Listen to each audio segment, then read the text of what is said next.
میدونی که این بازی مال ما داشت، هر کی موندش تو این بازی خیلی خواهی داشت. پس اگه نداری وجود بهتره بکنی تا 10 سالی سقوط، تا نکردی به جایی فرود سقوط باز. میدونی که این بازی مال ما داشت، هر کی موندش تو این بازی خیلی خواهی داشت.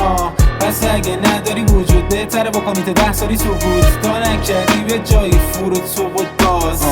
چشمامو وا میکنم، صفو نگاه میکنم، کفشامو پا میکنم، بعدم در رو وا میکنم، میزنم بیرون و بعد مردمم صدا میکنم. منم بهشون محل نمیدم و شر به پا میکنم. دوتا چشما خط و خط، ابرو پایین مغز رد، میگردم تو سطح شهر درست